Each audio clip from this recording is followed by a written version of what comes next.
কাল উত্তরবঙ্গ যাচ্ছেন BNP chairman, অংশ নেবেন ৩ জেলার জনসভায়। উত্তরার কর্মসূচিতে দুর্নীতিমুক্ত উন্নয়নমুখী বাংলাদেশ গড়ার অঙ্গীকার।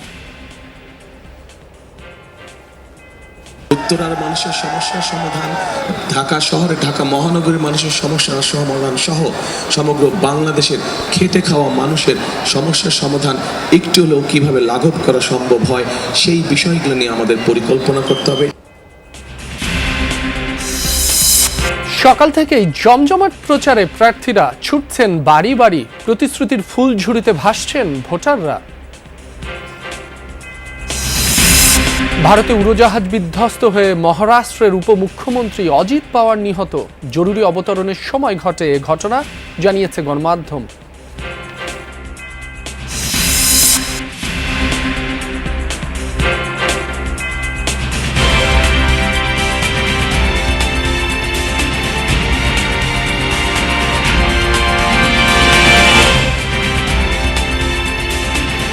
যমুনা নিউজে আমন্ত্রণ, আপনাদের সঙ্গে আছি মাসুম রাব্বি। এতক্ষণ শিরোনাম দেখছিলেন। মঙ্গলবার সকাল থেকে গভীর রাত পর্যন্ত নির্বাচনী জনসভায় অংশ নেন বিএনপি চেয়ারম্যান তারেক রহমান।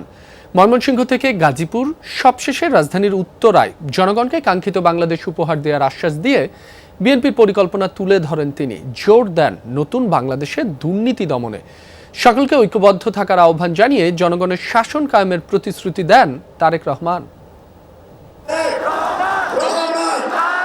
ব্রহ্মপুত্র পারে যেন বহুদিন পর রাজনীতির উৎসব উপলক্ষ ২২ বছর পর বৃহত্তর ময়মনসিংহের জনতার কাছে বিএনপি চেয়ারম্যান তারেক রহমান। দুপুর ২টায় জনসভায় আসার কথা থাকলেও সড়ক পথে অসংখ্য মানুষের শুভেচ্ছায় সিক্ত হয়ে তারেক রহমানকে মঞ্চে এসে পৌঁছতে ২ ঘন্টার বেশি সময় লাগে। এসেই বীর মুক্তিযোদ্ধাদের সাথে কুশল বিনিময় করেন তিনি। পরে তারেক রহমান দেশ গড়ার পরিকল্পনা তুলে ধরেন। নারীদের জন্য, মায়েদের জন্য, আমরা গৃহিণীদের জন্য, বিশেষ করে খেটে খাওয়া মানুষ যারা, সেই পরিবারের গৃহিণীদের জন্য আমরা একটি ফ্যামিলি কার্ড নামে কার্ড দিতে চাই মা বোনদেরকে, যাতে করে এই ফ্যামিলি কার্ডের সুবিধা প্রত্যেকটি মানুষের, প্রত্যেকটি পরিবারের কাছে, অল্প হলেও প্রত্যেকটি পরিবারের কাছে পৌঁছতে পারে। দুর্নীতির বিরুদ্ধে বিএনপির অবস্থান বরাবরই জিরো টলারেন্স ছিল জানিয়ে আগামীতেও এ বিষয়ে আরও জোর দেওয়ার কথা জানান তিনি। ১২ ফেব্রুয়ারি ভোর থেকে ভোটকেন্দ্র পাহারা দেওয়ার আহ্বান জানিয়ে তারেক রহমান ঐক্যবদ্ধ থাকলে জনগণের শাসন কায়েমের প্রতিশ্রুতি দেন। সেই স্বৈরাচার যেভাবে বলতো তাদেরই ভাষা ব্যবহার করছে বিএনপি। তাদের বক্তব্য যে দুর্নীতিতে বলে চ্যাম্পিয়ন ছিল। তা আমার প্রশ্ন ২০০১ থেকে ২০০৬ সাল পর্যন্ত তাদেরও তো ২ জন সদস্য বিএনপির সরকারে ছিল। তো বিএনপি যদি অতই খারাপ হয় তাহলে ওই 2 ব্যক্তি কেন পদত্যাগ করে চলে আসেনি? লাইন দিয়ে দাঁড়াবেন, ভোট শুরু হবে, সাথে সাথে ভোট দেওয়া ইনশাল্লাহ শুরু করবেন। পরে ময়মনসিংহ বিভাগের ৪ জেলার প্রার্থীদের হাতে ধানের শীষ তুলে দেন বিএনপি চেয়ারম্যান। ময়মনসিংহ থেকে রাত ১১:৩০টায় গাজীপুরের জনসভায় তারেক রহমান বলেন, বিএনপি খেটে খাওয়া মানুষের দল। ক্ষমতায় গেলে গার্মেন্টস শিল্পের আরও সম্প্রসারণ ও নতুন কর্মসংস্থান সৃষ্টি করা হবে। জয়দেবপুর রেল ক্রসিংয়ের ওভারপাস নির্মাণ, পোশাক কারখানায় কর্মরত মায়েদের জন্য ডে কেয়ার, 3টি খাল খনন সহ নানা পরিকল্পনার কথা জানান তিনি। আপনাদের সকলের কাছে, বিশেষ করে মা বোনদের কাছে এবং শিশুদের কাছে চিকিৎসা সেবা পৌঁছে দেওয়ার জন্য আমরা প্রত্যেকটি এলাকায় একজন করে আমরা হেলথ কেয়ার দিতে চাই, যাতে করে মায়েরা এবং বাচ্চারা ছোটোখাটো অসুখের চিকিৎসা ঘরে বসেই তারা পেতে পারে। গাজীপুরের মানুষের কাছে আমারও একটি হক আছে। আমার শিশুকাল আপনাদের সাথে কেটেছে, কাজে ওই হিসাবে আপনাদের কাছে আমারও দাবি থাকলো ধানের শীষকে জয়যুক্ত করার জন্য। রাত ১টা, তারেক রহমানের আগমনের অপেক্ষায় তখনও উত্তরায় হাজারো নেতাকর্মী। উত্তরার জনসভার মঞ্চে উঠেই জুলাই অভ্যুত্থানে এই এলাকার শহীদদের প্রতি শ্রদ্ধা জানিয়ে তারেক রহমান বলেন, উত্তরাবাসীর আত্মত্যাগ জাতি কখনো ভুলবে না। গ্যাস সংকট, জলাবদ্ধতা ও যানজটকে বড় সমস্যা উল্লেখ করে তিনি জানান, বিএনপি ক্ষমতায় এলে নতুন গ্যাসকূপ অনুসন্ধান, উত্তরায় হাসপাতাল নির্মাণ সহ জলাবদ্ধতা নিরসন ও যানজট কমাতে কার্যকর উদ্যোগ নেওয়া হবে। এই যে ৫ই আগস্টের ছাত্র জনতার আন্দোলন, এখানেই উত্তরার মানুষের, উত্তরার অধিবাসীদের বিশাল একটি অবদান রয়েছে। ইনশাআল্লাহ সেই অবদানের কথা আগামী দিনের ইতিহাসে সোনার অক্ষরে লেখা থাকবে। কি কাজ করলে জনগণের সমস্যার সমাধান কিছুটা হলেও লাঘব হয়, উত্তরার মানুষের সমস্যার সমাধান, ঢাকা শহরে ঢাকা মহানগরীর মানুষের সমস্যার সমাধান সহ সমগ্র বাংলাদেশের খেটে খাওয়া মানুষের সমস্যার সমাধান একটু হলেও কিভাবে লাঘব করা সম্ভব হয়, সেই বিষয়গুলো নিয়ে আমাদের পরিকল্পনা করতে হবে। দুর্নীতিমুক্ত রাষ্ট্র, জনগণের শাসন ও উন্নয়নমুখী বাংলাদেশ গড়ার প্রতিশ্রুতি দিয়ে জনসভা শেষ করেন বিএনপি চেয়ারম্যান। আল্লাহ হাফেজ, বাংলাদেশ জিন্দাবাদ। রেদওয়ান আহমেদ, যমুনা নিউজ, ঢাকা। ত্রয়োদশ জাতীয় সংসদ নির্বাচনের প্রচারণার অংশ হিসেবে আগামীকাল রাজশাহী সফরে যাচ্ছেন বিএনপি চেয়ারম্যান তারেক রহমান। দীর্ঘ 22 বছর পর 29 জানুয়ারি বক্তব্য রাখবেন ঐতিহাসিক মাদ্রাসা মাঠের সমাবেশে। তার আগমন ঘিরে চাঙ্গা ভাগ বিরাজ করছে দলটির নেতাকর্মীদের মাঝে। প্রস্তুতি নিচ্ছেন সাংগঠনিক শক্তি প্রদর্শনের। এখানে নির্বাচনী সমাবেশে বক্তব্য শেষে 3 জেলার সংসদীয় আসনে বিএনপি মনোনীত প্রার্থীদের পরিচয় করিয়ে দেওয়ার কথা রয়েছে তারেক রহমানের। 2004 সালে যখন সর্বশেষ রাজশাহীতে এসেছিলেন, তখন তারেক রহমান ছিলেন বিএনপির জ্যেষ্ঠ যুগ্ম মহাসচিব। দীর্ঘ 2 দশকের বেশি সময় পর আগামীকাল বৃহস্পতিবার তিনি আসছেন সেই শহরে বিএনপির চেয়ারম্যান হিসেবে। নির্বাচনী প্রচারণায় অংশ হিসেবে রাজশাহীর ঐতিহাসিক মাদ্রাসা মাঠে জনসভায় এদিন বক্তব্য রাখবেন তিনি। তারেক রহমানের এই সফরে রাজশাহী সহ আশেপাশে জেলার নেতাকর্মীদের মাঝে ব্যাপক উৎসাহ উদ্দীপনা সৃষ্টি হয়েছে। পুরোদমে চলছে মাঠ প্রস্তুতের কাজ।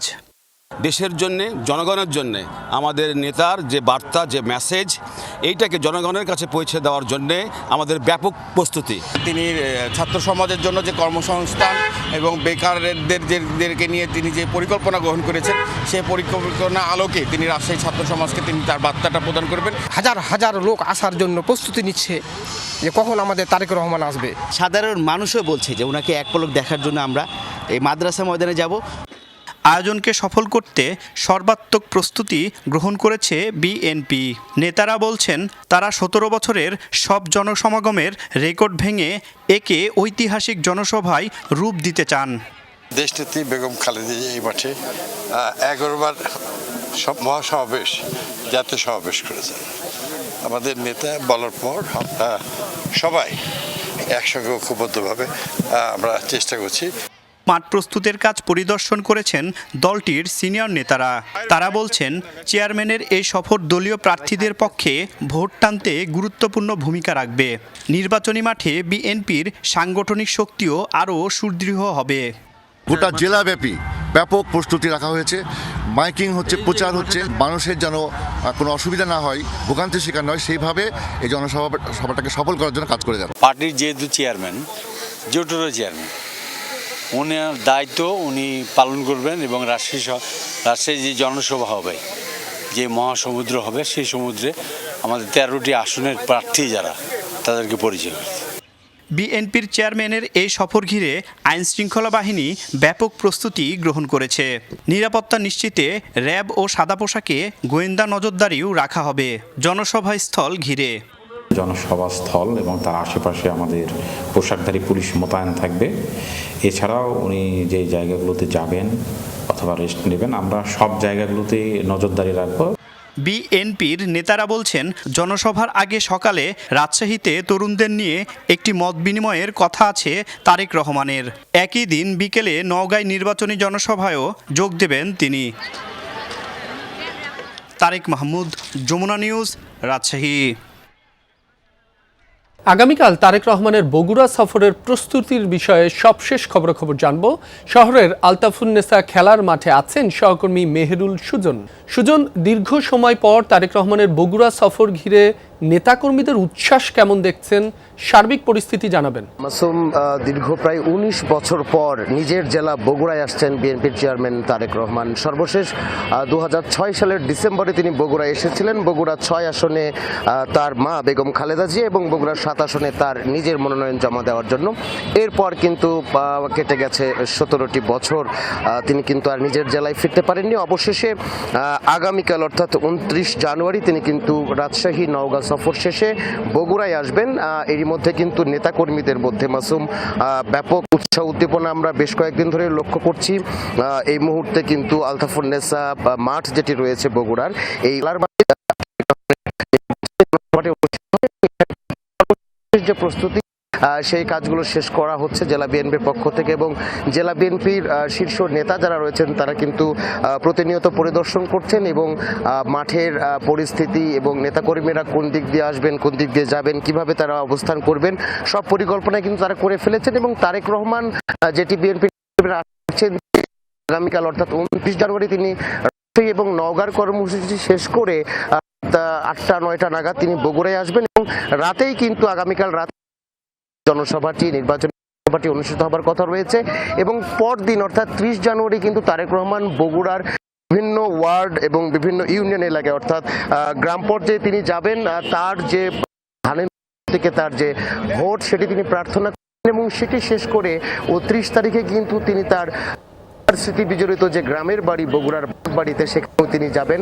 এবং আগামীকাল এবং তার পরের 2 দিনই কিন্তু তারেক রহমান বগুড়ায় অবস্থান করার পরে তার কর্মসূচি শেষ করবেন। মাসুম। সুজন, আপনাকে ধন্যবাদ। চট্টগ্রাম নগরীতে নিজ নির্বাচনী এলাকায় প্রচারণা চালাচ্ছেন বিএনপি নেতা আমির খসরু মাহমুদ চৌধুরী। সেখানে আছেন সহকর্মী শহীদুল সুমন, সরাসরি যুক্ত হচ্ছে তার সাথে। সুমন, প্রচারণা কেমন জমে উঠেছে, সার্বিক পরিস্থিতি কেমন দেখছেন? রাবি, প্রচারণা বেশ জমে উঠেছেন। আমরা বিএনপির স্থায়ী কমিটির সদস্য এবং চট্টগ্রাম 11 আসনের যিনি বিএনপি মনোনীত প্রার্থী রয়েছেন আমির খসরু মাহমুদ চৌধুরীর নির্বাচনী প্রচারণায় রয়েছি। যদিও বা তিনি এখনো পর্যন্ত গণসংযোগে এসে পৌঁছাননি, তারপরেও কিন্তু আমরা সকাল থেকে দেখছি যেহেতু উনি 10:30টায় তার যে গণসংযোগ সেটি সময় দিয়েছেন, তার আগ থেকে ঘণ্টাখানেক আগ থেকে এখানকার যারা বিএনপির নেতাকর্মীরা রয়েছেন, যারা বিএনপি এবং তাদের অঙ্গ সংগঠনের নেতাকর্মীরা রয়েছেন, তারা কিন্তু অপেক্ষা করছে এবং তারা নিজেদের মতো করে যে বিএনপির ধানের শীষের পক্ষের যে প্রচারণা সেটি তারা শুরু করেছেন। হয়তো এখানে এসে আমির খসরু মাহমুদ এখানে যোগ দিবেন এবং আশেপাশের যেসব এলাকা রয়েছে সেখানে ধানের শীষের পক্ষে আমির খসরু সহ যারা নেতাকর্মীরা রয়েছেন তারা ভোট চাইবেন। এবং তিনি কিন্তু প্রথম থেকেই তার যে নির্বাচনী এলাকা সেখানে প্রতিদিনই সকাল বিকেল গণসংযোগ করছেন এবং প্রার্থীদেরকে নানা ধরনের প্রতিশ্রুতি দিচ্ছেন। আগেও তিনি প্রতিশ্রুতি দিয়েছেন। সব মিলিয়ে কিন্তু আমরা দেখছি চট্টগ্রাম নগরীর যে 4টি আসন সহ চট্টগ্রাম জেলায় যে 16টি সংসদীয় আসন রয়েছে সেখানে কিন্তু বিএনপি, জামাত সহ অন্যান্য যারা প্রার্থীরা রয়েছেন তারা কিন্তু তাদের যে গণসংযোগ সেটি করছেন। একেবারে বিরামহীনভাবেই তাদের যে গণসংযোগ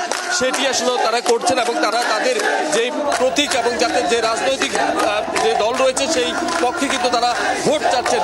একইভাবে কিন্তু নেতাকর্মীরাও বেশ উজ্জীবিত এবং তারা কিন্তু তাদের যে দল এবং যে প্রতীক সেই প্রতীকের পক্ষে তারা ভোট চাচ্ছেন। আমির খসরু মাহমুদ চৌধুরীর নির্বাচনী গণসংযোগ রয়েছে, এখানে নেতাকর্মীরা বেশ উচ্ছ্বসিত এবং তারা বলছেন যে আমির খসরু মাহমুদ না থাকলেও তারা কিন্তু বাড়ি বাড়ি এবং জনে জনে গিয়ে কিন্তু ধানের শীষের পক্ষে তারা ভোট চাইছেন। রাব্বি। সুমন, আপনাকে ধন্যবাদ। রাজধানীতে জমজমাট 7ম দিনের নির্বাচনী প্রচারণা। সকাল থেকেই বিভিন্ন পাড়া মহল্লায় গণসংযোগে নেমেছেন বিভিন্ন দলের প্রার্থীরা। সকালে ঢাকা 10 আসনে বাংলাদেশ জামায়াতে ইসলামী মনোনীত প্রার্থী অ্যাডভোকেট মোহাম্মদ জসিম উদ্দিন সরকার সকালে ধানমন্ডি এলাকায় নির্বাচনী গণসংযোগ করেন। তিনি অঙ্গীকার করেন উক্ত এলাকার রাস্তাঘাট ও ড্রেনেজ ব্যবস্থার অবকাঠামোগত উন্নয়ন, জলবদ্ধতা ও পয়ঃনিষ্কাশন সমস্যার সমাধান, ছিনতাই, চুরি, মাদক ও সন্ত্রাসমুক্ত যুব সমাজ গঠন এবং নিরাপদ ঢাকা 10-এর নারী, শিশু, কর্মজীবী ও ব্যবসায়ীদের সুরক্ষার প্রতিশ্রুতি। এছাড়াও তিনি তরুণদের জন্য দক্ষতা উন্নয়ন, প্রশিক্ষণ ও কর্মসংস্থানের সুযোগ সৃষ্টি, মানসম্পন্ন পার্ক, আধুনিক খেলার মাঠ ও নিরাপদ সুইমিং পুল নির্মাণের ঘোষণা দেন। চট্টগ্রাম নগরীর খুলশীতে বিএনপি ও জামায়াত প্রার্থীর সমর্থকদের মধ্যে মারামারি ও ধাওয়া পাল্টা ধাওয়ার ঘটনা ঘটেছে। মঙ্গলবার রাতে নগরীর আমবাগান এলাকায় এ ঘটনা ঘটে। এ ঘটনায় পরস্পরের বিরুদ্ধে পাল্টাপাল্টি অভিযোগ করেছেন 2 দলের নেতারা।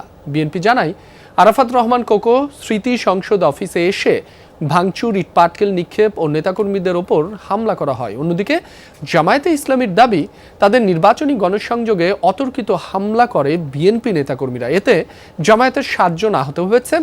আহতদের প্রাথমিক চিকিৎসা দেওয়া হয়েছে। এ ঘটনায় কাউকে গ্রেফতার করেনি পুলিশ। হত্যার হুমকির পর ভয়ে ঘরবন্দি নিহত সরোয়ার বাবলার পরিবার। চট্টগ্রামের চালিতাতলিতে ঘরের সামনে সশস্ত্র পুলিশের প্রহরা। বাবলার পর এবার অন্য দুই ভাইকেও মেরে ফেলার হুমকি দেয়াই আতঙ্কে পরিবার। তাদের দাবি, হুমকিদাতারা শীর্ষ সন্ত্রাসী বড় সাজ্জাদের অনুসারী, আছে বিশাল বাহিনী, একের পর এক অপরাধ কর্মকাণ্ডের পরও যারা ধরা ছোঁয়ার বাইরে। প্রশাসনিক যদি ফাউন্ডেশনের জন্য থাকে আইমানে কিন্তু বিক্ষন্ত গরম মানে মহল্লা করার অস্তিত্ব রাখতে না তো বাইরে তো মাথা দিয়ে দিতে না। চট্টগ্রামে বিএনপি প্রার্থীর গণসংযোগে গিয়ে গুলিতে নিহত সন্ত্রাসী সরোয়ার বাবলার ছোট ভাই আজিজকে এভাবেই ঘরে ঢুকে গুলি করে হত্যার হুমকি দেয় আরেক শীর্ষ সন্ত্রাসী মোবারক হোসেন ইমন, যিনি আলোচিত শীর্ষ সন্ত্রাসী বড় সাজ্জাদের ডান হাত হিসেবে পরিচিত। সামাজিক যোগাযোগ মাধ্যমে ছড়িয়ে পড়ে এই অডিও। বায়েজিদের চালিতাতলিতে আজিজের ঘরে গিয়ে দেখা যায় প্রবেশ পথে 5 জন অস্ত্রধারী পুলিশের কড়া প্রহরা। ঘরবন্দি পুরো পরিবার। আজিজের দাবি, বাবলার খুনিদের বিচার দাবিতে সামাজিক যোগাযোগ মাধ্যমে লেখালেখি করায় এই চক্রটি ক্ষিপ্ত। সাহায্য বলতে গেলে পুলিশ দিয়ে রাখতে চাই এতটুকু আর কি। পুলিশটা কয়দিন থাকবে? 1 বছর থাকবে আমার জন্য। স্যারও তো আর 1 বছর থাকবে না, সেটাই কতটুকু হেল্প করে। উনি যাওয়ার পরে পরে এখানে ঘরে আসে গুলি করবে, এরা দেশের বাড়িটারে চলে যেতে হবে আর কি। নিহত বাবলার পরিবারের দাবি, হত্যার হুমকি নতুন কিছু নয়। দিন 3 আগে বাবলার বড় ভাই জাহাঙ্গীরকেও মুঠোফোনে হুমকি দেয় সন্ত্রাসী ইমন।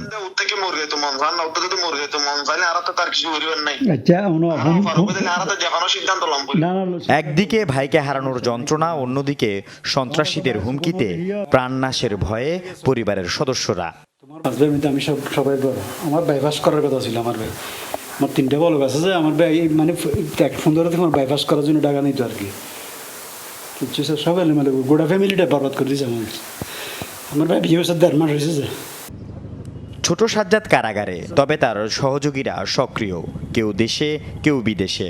রাউজান, রাঙ্গুনিয়া, হাটহাজারী, অক্সিজেন, বায়েজিদ, চান্দগাঁওয়ে খুন, চাঁদাবাজি, সন্ত্রাসী কর্মকাণ্ডে বারবার উঠে আসছে তাদের সম্পৃক্ততা, কিন্তু ধরা পড়ছে না কেউ।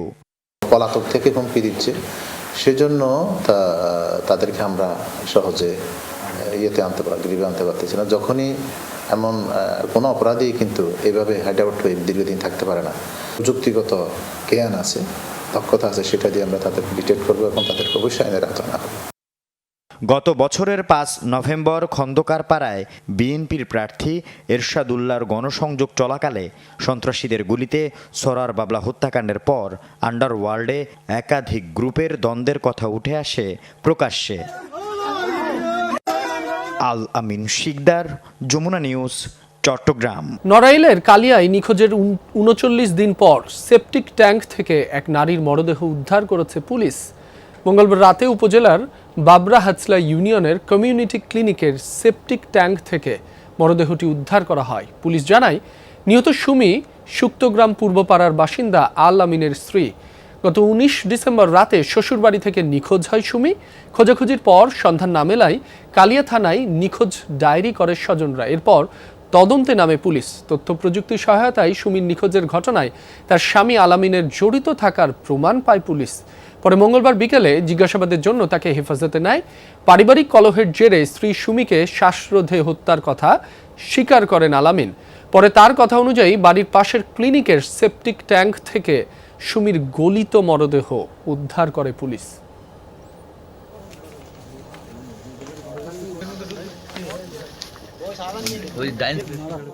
বিমান বিধ্বস্ত হয়ে প্রাণ হারালেন মহারাষ্ট্রের উপমুখ্যমন্ত্রী অজিত পাওয়ার। একই দুর্ঘটনায় প্রাণ গেছে আরও 4 জনের। পাইলট ছাড়াও এর মধ্যে অজিত পাওয়ারের দেহরক্ষীরাও রয়েছেন। স্থানীয় সময় সকাল 9:15টার দিকে মুম্বাই থেকে পুনে যাওয়ার পথে বারামতি বিমানবন্দরের কাছে বিধ্বস্ত হয় ছোট আকাশযানটি। অবতরণের সময় দুর্ঘটনার কবলে পড়ে বিমানটি বলে জানা গেছে। তবে দুর্ঘটনার কারণ এখনো অজানা। ঘটনাস্থলে উদ্ধার কাজ চালাচ্ছে নিরাপত্তা বাহিনীর সদস্যরা। দুর্ঘটনা কবলিত আকাশযানটিতে আর কেউ জীবিত নেই। ভারতের বর্ষিয়ান রাজনীতিবিদ ও ন্যাশনালিস্ট কংগ্রেস পার্টি এনসিপির প্রতিষ্ঠাতা শরদ পাওয়ারের ভাতিজা ছিলেন অজিত পাওয়ার। পুনের স্থানীয় এক জনসভায় যোগ দেওয়ার কথা ছিল তার।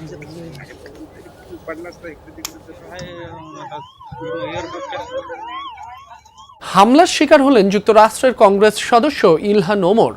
মঙ্গলবার মিনেসোটা টাউন হলে ভাষণ দেওয়ার সময় তার দিকে রহস্যময় তরল ছুঁড়ে মারে এক ব্যক্তি। এ সময় ওই ব্যক্তিকে চিৎকার করতেও শোনা যায়। পরে নিরাপত্তা কর্মীরা তাকে আটক করে কক্ষ থেকে বের করে নিয়ে যায়। যদিও এই ঘটনায় ইলহান ওমর আহত হননি, তবে কী ধরনের পদার্থ স্প্রে করা হয়েছে সেটি এখনো স্পষ্ট নয়। অভিযুক্ত ব্যক্তিকে গ্রেফতার করা হয়েছে কি না সেটিও জানায়নি কর্তৃপক্ষ। দ্বিতীয় দফায় ক্ষমতায় আসার পর থেকেই নিয়মিতই ইলহান ওমরের সমালোচনা করে আসছেন মার্কিন প্রেসিডেন্ট ডোনাল্ড ট্রাম্প। এ ঘটনার কয়েক ঘন্টা আগেও আইওয়াতে দেয়া ভাষণে ইলহান ওমরকে নিয়ে তীর্যক মন্তব্য করেন তিনি।